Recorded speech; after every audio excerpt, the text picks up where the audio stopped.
الحمد لله رب العالمين الرحمن الرحيم مالك يوم الدين إياك نعبد وإياك نستعين اهدنا الصراط المستقيم صراط الذين أنعمت عليهم غير المغضوب عليهم ولا الضالين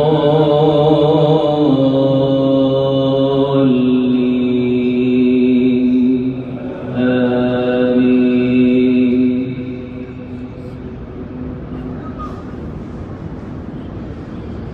تبارك الذي جعل في السماء بروجا وجعل فيها سراجا وقمرا منيرا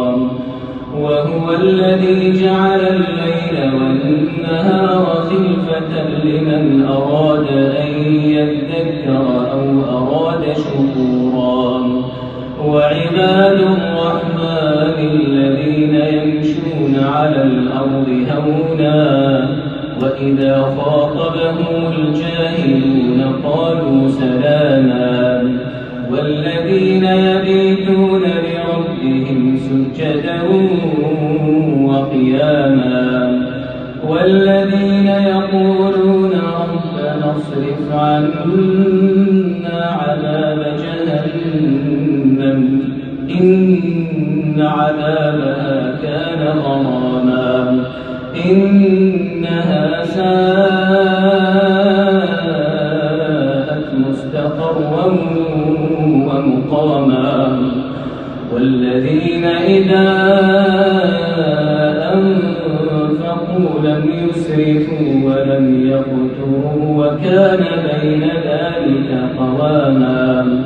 والذين لا يدعون مع الله إلها آخر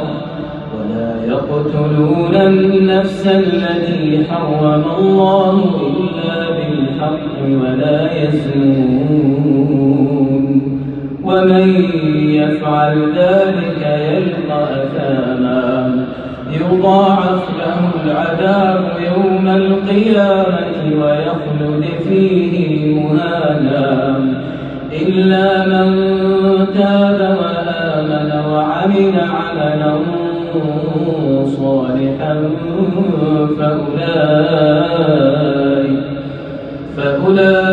فأولئك يبدل الله سيئاتهم حسنات وكان الله غفورا رحيما ومن تاب وعمل صالحا فإنه يتوب إلى الله متابا والذين لا يشهدون الزور وإذا مروا باللغو مروا كراما والذين إذا ذكروا بآيات ربهم لم يخروا عليها صما وعميانا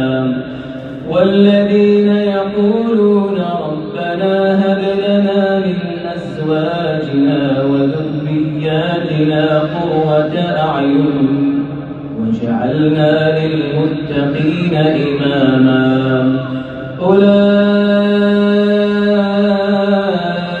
يجزون الغرفة بما صبروا ويلقون فيها تحية وسلاما خالدين فيها حسنت مستقرا ومقاما قل ما يعلأ بكم ربي لولا دعاؤكم فقد كذبتم فسوف يكون لزاما.